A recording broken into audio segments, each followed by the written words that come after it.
Hello everyone, welcome back to target for IQ. कैसे हैं आप सब लोग। देखिए, सालों की मेहनत करने के बाद कोई व्यक्ति जज बनता है या किसी भी सरकारी जॉब पे जाता है इस उम्मीद से कि वो देश को सर्व करेगा। जो भी उसकी ड्रीम जॉब है वो अगर उसको मिल जाती है तो इंटरनल सेटिस्फेक्शन तो अलग होती है, समाज में इज्जत भी बढ़ती है।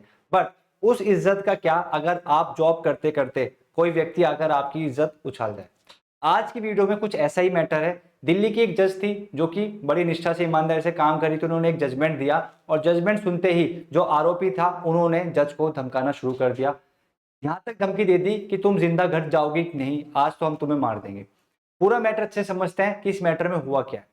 दिल्ली की एक जज थी जिनका नाम था शिवांगी मंगला। ये एनआई एक्ट का केस संभाल रही थी, यानी कि नेगोशिएबल इंस्ट्रूमेंट एक्ट, यानी कि जिसको हम बोल देते हैं आमतौर पर सिंपल भाषा में चेक बाउंस का केस। एक 63 years old retired government teacher थे जिन्होंने एक चेक काट के दूसरे व्यक्ति को दिया था। अब वो जो चेक काट के दिया, जब व्यक्ति ने बैंक में चेक लगाया तो चेक हो गया बाउंस, यानी आपके अकाउंट में पर्याप्त पैसे धनराशि नहीं थी। अब इनको नोटिस भेजा। नोटिस भेजने के बाद इन्होंने कोई कार्रवाई नहीं की। फिर जिस व्यक्ति को चेक दिया उसने कोर्ट में केस दायर कर दिया। अब जब दायर हुआ, यानी कि इनकी कोर्ट में गया, इन्होंने जो जजमेंट सुनाया उस जजमेंट में इन्होंने पाया कि जो रिटायर्ड गवर्नमेंट टीचर थे इन्होंने अपराध किया है और इनके खिलाफ जजमेंट सुनाने जा रहे थे। बट जजमेंट कब सुनाया गया? जजमेंट सुनाया गया था 2 अप्रैल को, यानी कि रिजर्व किया गया था 5 अप्रैल के लिए, पर यहां पे जजमेंट रिजर्व 2 अप्रैल को कर लिया गया था। अब जब रिजर्व कर दिया गया तो जो गवर्नमेंट रिटायर्ड टीचर थे उन्होंने क्या बोला उसको समझते हैं। उन्होंने बोला, तू है क्या चीज। यानी कि हाँ, इमेजिन करिए आप जज हो, इतने सालों की मेहनत करके लाखों किताबें आप पढ़कर आए हो, उसके बाद ऐसे अगर आपको कोई आपकी अदालत में बोल दे तू है क्या चीज, चलिए तू बाहर मिल, देखते हैं कैसे जिंदा घर जाती है। राइट। तो और वैसे भी फीमेल जज थी। अगर एक बार को चलो हम कंसिडर कर ले, मेल जज है, मेल के सामने ऐसे काफी वैसे वो अपने स्कूल कॉलेज लाइफ में ऐसे स्टेटमेंट सुनते रहते हैं। बट फीमेल जज को आप उनकी अदालत में ऐसे स्टेटमेंट दे दो, डेरोगेटरी तो है ही। मैं ये नहीं बोल रहा मेल जजेस के लिए डेरोगेटरी नहीं है, बट मेल जजेस के लिए भी है, फीमेल के लिए भी है। बट अगर हम कंसिडर करें यहाँ पर एथिक पॉइंट ऑफ व्यू से तो फीमेल जजेस के लिए एक बहुत ही डेरोगेटरी स्टेटमेंट हो गई है ये।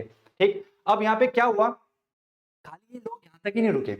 जो रिटायर्ड गवर्नमेंट टीचर थे यहाँ तक ही नहीं रुके, उनके हाथ में एक बोतल थी, उन्होंने बोतल भी फेंक के मारी कि ये बोतल उस महिला जज को लग जाए, पर वो डॉज हो गई, कहीं ना कहीं उस बोतल से बच गई। अब ऐसी स्टेटमेंट बोली, उनपे पानी की बोतल फेंक के मारी।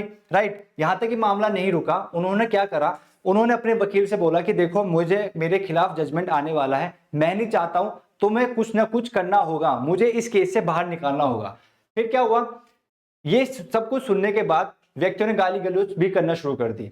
पहले तो धमकाया, वो बात अलग, कोई भी उनके हाथ में सामान था वो फेंका, वो अलग। उसके बाद उन्होंने गाली गलौज करना भी शुरू कर दी और जो जज थी उनकी फैमिली तक भी पहुंच गए, यानी गाली गलौज करते हुए ये मैटर उनकी फैमिली तक भी पहुंच गया, यानी फैमिली के किसी सदस्य को भी गाली दी।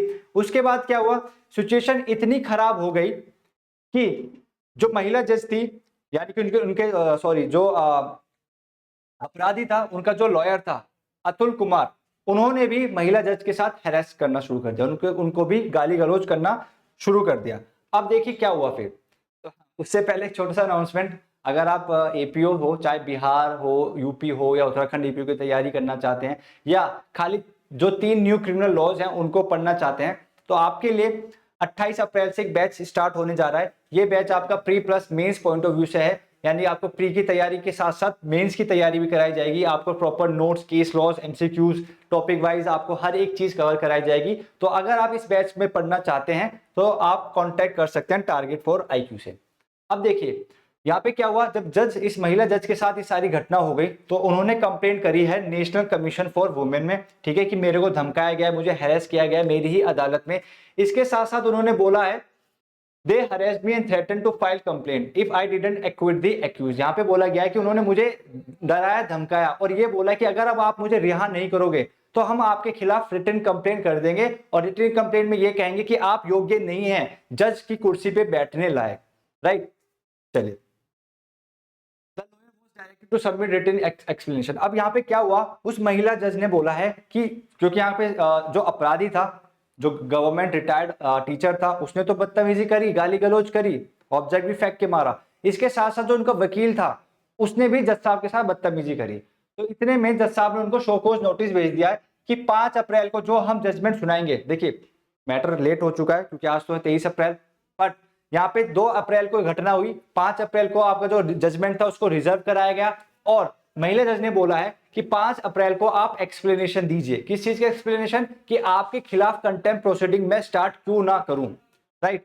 इसके साथ साथ 5 अप्रैल को जजमेंट सुनाया गया। वो जो रिटायर्ड जज थे 22 महीने का कारावास और उनको जो जुर्माना दिया गया है 6.65 लाख का यहाँ पे जुर्माना दे दिया गया, यानी कि लगभग 6.5 लाख का जुर्माना प्लस 22 लाख का 22 महीने का कारावास की सजा यहाँ पे सुनाई गई है। तो अगर देखा जाए तो सजा यहाँ पे ठीक उनको सुना दी गई। जब ये सजा मिली तो जो उनके वकील थे उन्होंने गुजारिश करना स्टार्ट कर दी कि सर इनके छोटे छोटे बच्चे हैं अभी, ठीक है, इनका ध्यान रखे जाए, बूढ़े हैं, इतने महीने जेल में रहेंगे, सरवाइव नहीं कर पाएंगे, ठीक है। एक बार को तो हम मान लेते हैं कि आपने जो जुर्माना लगाया है, जो फाइन लगाया है वो तो कहीं ना कहीं रीजनेबल है, बट कारावास की अगर हम बात करें तो कारावास यहाँ पर सही नहीं है। अब मैटर यही नहीं रुका, मैटर फिर ऊपर चला गया, आपका सेशन अदालत में चला गया।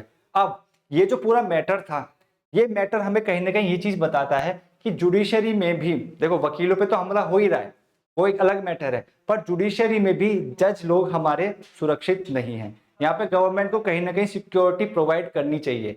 देखिए अगर लोअर जुडिशरी की बात करें सिक्योरिटी नहीं मिलती, एक दो स्टेट को छोड़कर, जैसे हमारा बिहार हो गया, हरियाणा हो गया, यहाँ पे तो आपको सिक्योरिटी मिल जाती है, बट और स्टेट्स में आपको सिक्योरिटी नहीं मिलती। अगर हम लोअर जुडिशरी की बात करें, सीजेएम, एडीजे, डीजे, इस रैंक के ऑफिसर्स को तो आपको सिक्योरिटी मिलती है, but judicial magistrate first class, family court magistrate जो निचली अदालत के हैं उनको सिक्योरिटी नहीं मिलती। तो कहीं ना कहीं हमें ये कंसर्न भी रेज करना चाहिए कि आप वैकेंसीज तो टाइम से निकालो ही, वो तो निकलती नहीं है, पर वैकेंसीज के साथ साथ आपको कहीं ना कहीं सिक्योरिटी भी प्रोवाइड करनी चाहिए जुडिशरी को, यानी जजेस को, क्योंकि यहाँ पे सिक्योरिटी नहीं मिलती।